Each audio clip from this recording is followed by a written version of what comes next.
Делян Славов и нямате намерение да спирате да карате вашето превозно средство. Електрическа тротинетка. Чудесно. Да, караме в забранена зона. Да. По изключително спокоен начин. Чудесно. Така. Нещо друго? Тоест, ако е забранено, но вие сте преценили, че карате спокойно, може да нарушавате забрана. Нямам нищо против отговарящите органи да дойдат да ме глобят. Ще понеса наказанието. Да. Нали няма никакъв проблем? Да. Аз не ви глобявам в момента. Не знам, господа. Аз единствено ви обръщам внимание, тъй като ние сме с вас съграждани в тази държава. Вие сте един буден гражданин, нали? Аз съм доста буден гражданин, да. Как се казвате? Казвам се Алеси Момчева. Да, приятно ли да се запознаем? И на мен. Всъщност повода не е много приятен. Да. Казвам се Алеси Момчева. Защо спирате хората така по улицата и спирам само хората, които в момента са агресивно отношение? В момента са опасни за мероприятието, включително което организирам аз. Чакай, смятате, че аз съм опасен за това мероприятие? Да, смятам, че вие сте опасен. Вие сте опасен за всеки един пешеходец, който в момента се намира на пешеходна зона и не разчита, че тук някой ще мине с по-висока скорост от пешеходната покрай него. С цялата ми човешка емпатия, вие сказвате твърдение срещу друг непознат човек с отрицателно отношение. Да. Разбирате ли? То няма как да е друго, при положение, че вие карате и нямате намерение да спрете да карате. Значи има пътно-транспортни знаци. Вие имате ли шофьорска книжка? Няма значение това. Добре, няма наистина значение. Когато има забранителен знак, той трябва ли да се спазва? Когато има деца около вас, които също... Знаете ли как се оправдават децата? Те казват така, възрастните го правят, защо ние да не го правим? Какво да обясня на такова дете? Кажете. Може ли да сложиш камерата и така да се борим двамата един до друг, за да виждат зрителите вашите отношения?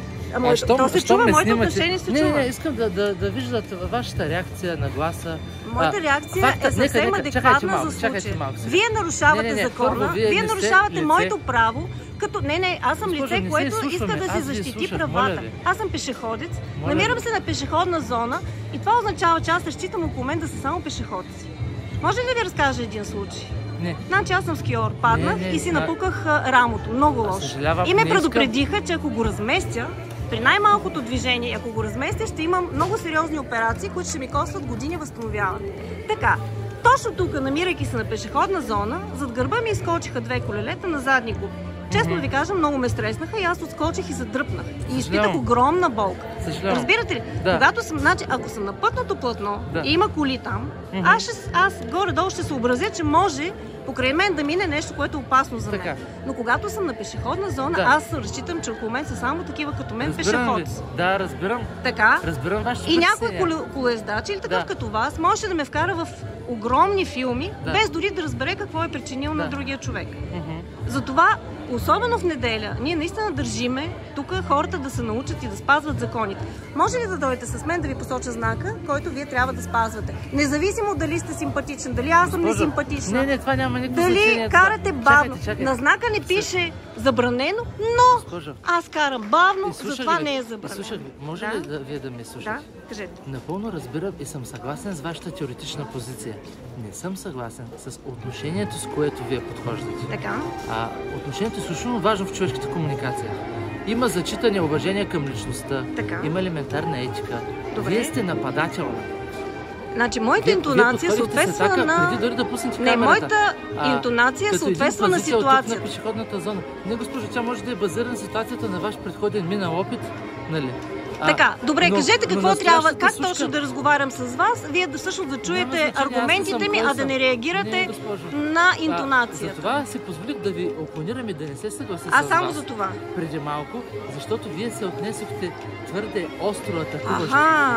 Интересно, един полицай, ако дойде да ви глоби, вие как ще реагирате? Една глоба е изключително насилствено действие към държавата, чиято конституция добре познавам.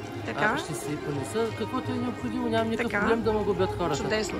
Добре. Но вижте, както знаете, всички хора се раждат равнопоставени по достоинство и свобода. Нали, пише го и в Конституцията даже. На база факта, че ние сме равнопоставени по достоинство, вие нямате право да... Моралното право, не говоря тук за юридическото право, а за моралното право да сте агресивна към други човешки същества. Значи в момента, в който вие се качите на моторно превозно средство и карате в пешеходна зона, агресора сте вие. Вие сте агресора.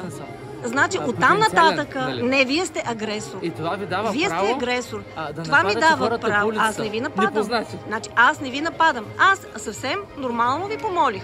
спрете да карате тук вашето средство, превозно. Вие ми казахте, нямам намерение, казах, има забранителен знак, казахте, че не ви интересува и ще продължите да го правите, защото вие карате... Не, напротив, аз ще не помня дали влезе в записа. Казах, че това... Казах ви, че е забранено. Вие казахте, че това няма значение, защото вие карате бавно. И нямате намерение да спрете да карате вашата тротинетка. Защо ви обясних защо? Защото аз съм агресивна. Точно така, да. Само за това. Вие ще продължите да карате.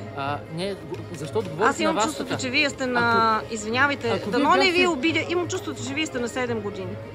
Госпожо, може да се завзете както искате. Аз нямам против вас. Или айде добре на 8. Да. Знам, може ли да си продължа по пътя? Да, може ли да ви съпроводя до знаците, да ви ги покажа, да ми обясните къде пише там? Не се държа арогантно. Не, да ми обяснявате къде да ме съпроводите. В каква роля влизате? Ето тук, не просто да ви покажа, да ви затъгала. Не, госпожо, държите се арогантно. Вие стоите още в тази роля, която още от самото начало ме посрещнахте. И аз каквото и да ви кажа, вие няма да си смените отношението. Не мога, защото вие говорите, честно казвам, страшни глупости. Няма значение. Вижте, аз може да съм арогантна, може да съм грозна, може да съм смотана, загубена. Нали няма се жените за мен? Това не ви е проблем. Какво представлявам аз? Вие трябва да чуете това, което се говори. И интонацията ми е максимално сдържана за ситуацията, в която се намираме. Защото такава демагогия трудно се издържа. Скъпи хора, моралът и доброто отношение е в основата на всичко.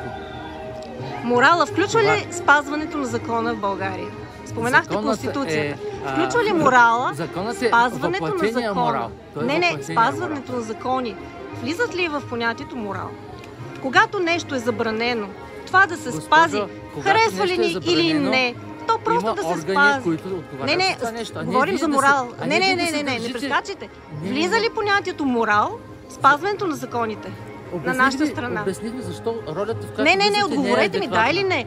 В морала включва ли се спазването на законите? Не, това е директен въпрос. Това е риторичен въпрос. Но вие не ми отговаряте. Въпрос, който като отговоря с да, ще се опитате с този отговор да защитите вашата теза, с едно сте права. Тоест тезата, тя не е моя теза. Според мен тезата, закона трябва да се спазва, не е моя. Да защитите вашето отношение. Тезата, закона трябва да се спазва, не е моя, не е на някой, тя е абсолютна. Последно изречение и имам свободата да не разговарям повече с вас. Добре. С всичко, което казвате на теоретично юридическо ниво, аз съм съгласен. Казах ви защо ви опонирам. За вашето отношение към непознат човек. Няма значение аз ли съм. Тая мила баба, която е сега мина. Някой тинейджър ли?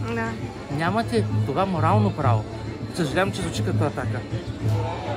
Морално право да ви попитам дали вие не трябва да спазвате закона. Не съм ви нападала. Това просто не е вярно. За такова отношение подходихте, Не. А защо така сигурно фантазирам? Отговор, защото включи камерата. И вие няма какво друго да кажете. Когато много по-късно с нашия разговор. Значи, аз включих камерата и вие вече няма какво да кажете. Разбирате, защото се излагате в момента. 5 минути си говоря с вас и за трети път ми давате оценка на личността. Така, не, на вашето поведение. Не на вас, на вашето поведение. Както вие давате оценка на моето поведение. Ето тук още един малумник. Здравейте! Добре ли се чувствате на пешеходна зона на колело? Да. Добре. Има ли проблем, че е забранено да се кара тук колело? Не. Няма проблем. Нямате проблем с това, че има забранителни знаци?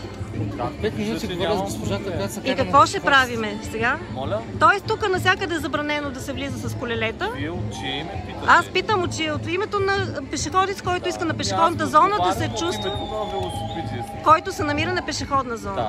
И не се притеснява, че нарушава закона в момента. Там има забранителни знаци, които по принцип трябва да спазваме. Те са навсякъде. Да ви ги покажа? Може да ви ги покажа? Елате само. Само да се мощна. Елате. Не, вие така ли, че минавате покрай него? Елате. Ето зад храстите. Има 4 знака. Обърнете внимание. Вие така ли, че ще минете оттам? Като тръгнете натам, пак има забранителен. Там, откъдето дойдохте, също има забранителен знак. Те са 4. Да, не съм ги видял. Какво да направя сега? Ето, аз ви обръщам внимание. Нали можете след това да спазвате? Да. Благодаря ви много. Благодаря. Хубав ден ви желая. Рекет с камерата. Усещаш ли?